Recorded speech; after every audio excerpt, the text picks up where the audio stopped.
Right, good day everyone. Today is March 11, 2021, of course. Time 7:58 p.m. So, day 13 pa rin ito ng ating 10% compounding interest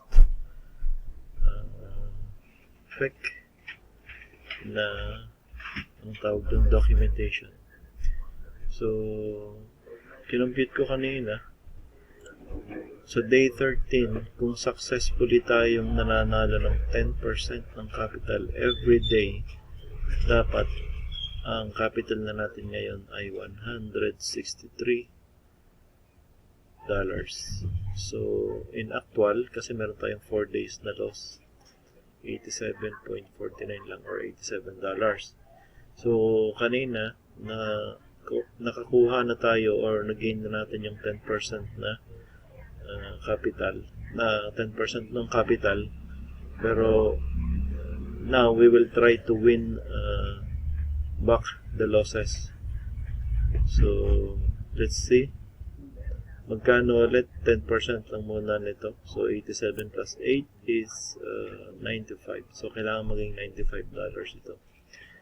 We'll be using digital kasi ang binary ay maliit ang profit percentage. So, namili na ako kanina ng mga pair kasi volatile yung market. Kasi mas okay sa akin na i-document yung pagtitrade para pwede ko rin mabalikan kung ano yung mga error ko. Saan ako nagkamali. Ayan, nag-volatile ito. So, close natin. Between these two, almost the same. So, downtrend, pero umaakyat. Closer look.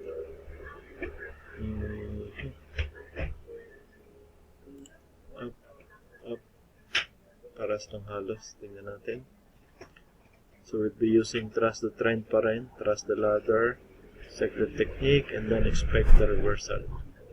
So later on siguro makaka-come up na ako sa tawag sa tawag sa technique na itong mga pinagsama-sama.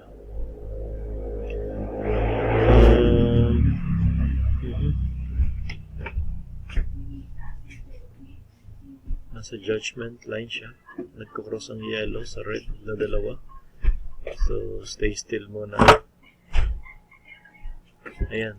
Tuloy na yung tumaas. So, halos paras lang. Therefore, 2 minutes. Check tayo. Our position is higher now.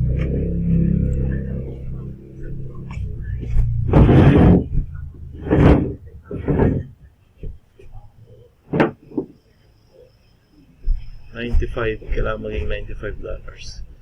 So, the point is, bakit tayo naghahabol? Pwede kasi talagang mag-trade ng isang upuan na 10% ng capital para lang hindi ma-overwhelm yung sarili mo. Kasi pag matagal ka nang nakababad, doon na nagkakamali, nagkahalo-halo na yung mga knowledge mo, yung strategy mo. So, kapag not more than 1 hour lang yung trading time mo, malinaw pa yung yung brains mo, fresh pa kumbaga. So now, isang upuan, $10, 10% ng capital natin, so 87, 10% is $8, so kailangan maging $95 dito. $95. 15 minutes window tayo. So first trade, win.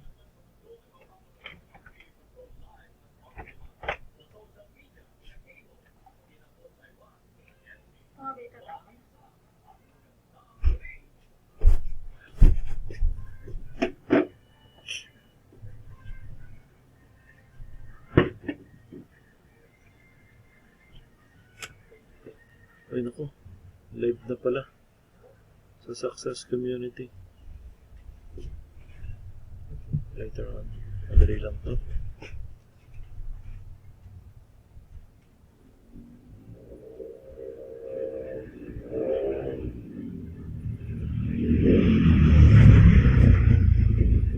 Ang iingay po ng motor.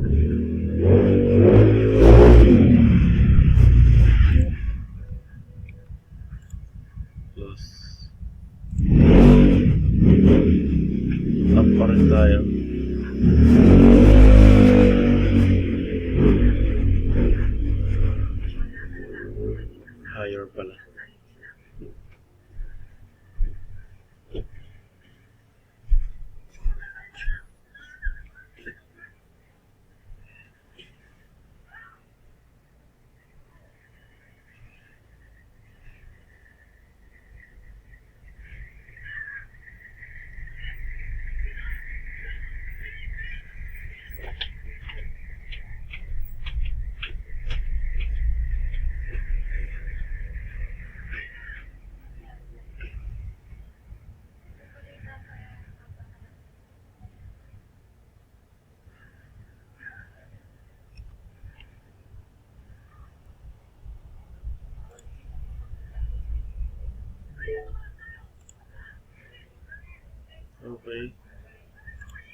experience-wise, the only factor, or no, the biggest factor na dahilan kung bakit natatalo ang isang trader is the fear of loss.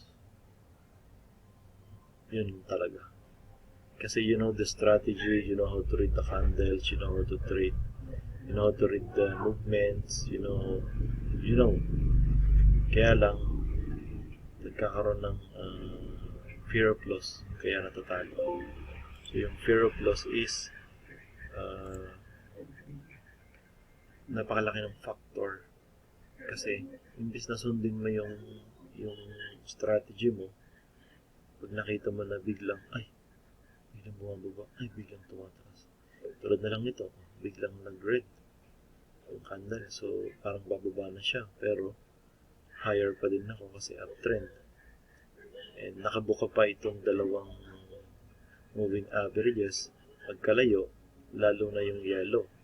So kapag ganyan ang indicator niyan, or ang sinasabi niyan ay diretso pa siyang umakyat. So itong red na ito, parang ano lang siya, deep. Pabelo lang siya bumaba, tapos akyat ulit siya.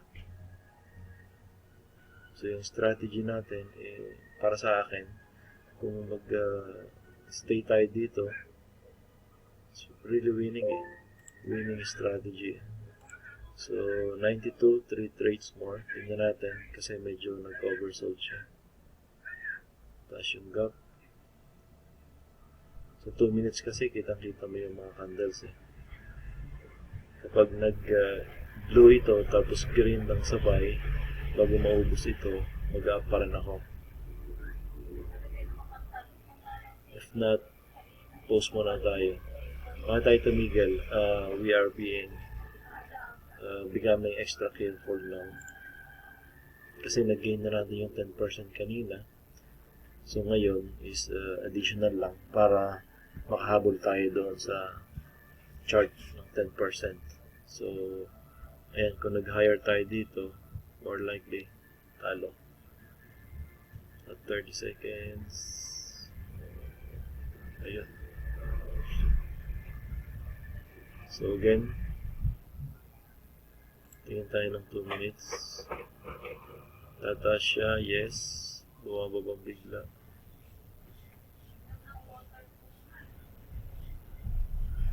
Yung 15 seconds, tatlong candle, up, down, up.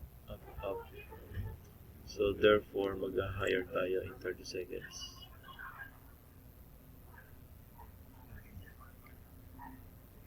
Parang ito na yung pinaka-pump niya, tapos dip niya, tapos akit na ulit. That's what I see.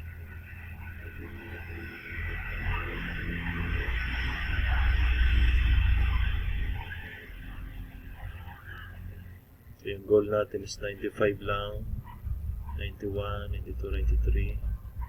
2 trades more if we get this. And it's good. 93. Isa pang higher. So trading history natin. Wow. So March 11, Euro JP1. March 11 din pala ngayon. Paano natin makikita yan sa oras? 30. Ito. 29. Sabi. Ilang trade na ba tayo? Hindi.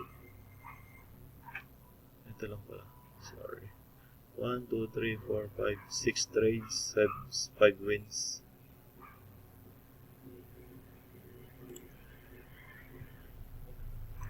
But now,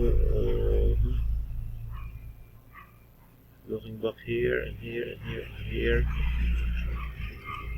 $3. Up pa rin tayo. Ito na yung pinaka-deep niya para sa akin. Nakabuka pa yung dalawang red, so mas mataas yung chance na aakyat ulit siya. Aakyat pa rin siya pala. So pag na-win natin to, that's it. we will trade again later. Kasi ang gusto kong ipakita dito is this one. Yung pagdating sa day 15, 16 na lang. Medyo malaki na ito, $21 isang upuan. So, pwedeng gawin natin dyan, half-half lang. Kumbaga yung kalahati nito, isang upuan. Alright, looking good.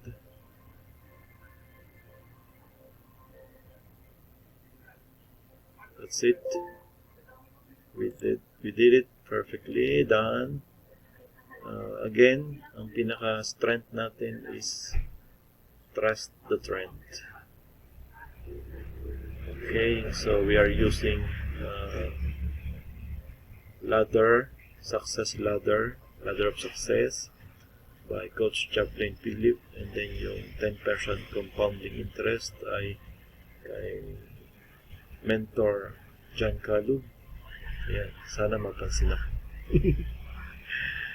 Actually, medyo matagal ko nang naisip at ginagawa ito, kaya lang yung mag-start ka sa $300, ang laki. 21 days lang yan, 2,000 na VIP ka na eh. So, eto, nag-start tayo ng $50 para medyo maliliit lang din yung achievable na 10%. So far, so good. Trading history, let's check. So, 1, 2, 3, 4, 5, 6, 7, 8 trades lang tayo. Dalawa lang yung talo natin. So, this is very nice, very good, very sweet. So, thank you for watching, and see you again later. Mamaya ulit tayo. Thank you, bye-bye. Please subscribe to my channel, the newbie channel, para naman ma-update kayo sa mga araw-araw na ina-upload ko na trading, para may makita rin at makita nyo rin yung paano at kung pwede nyo ba itong gayahin. Very simple lang. Thank you, and God bless everyone. See ya. Punta na tayo sa live success community. Thank you. Bye-bye.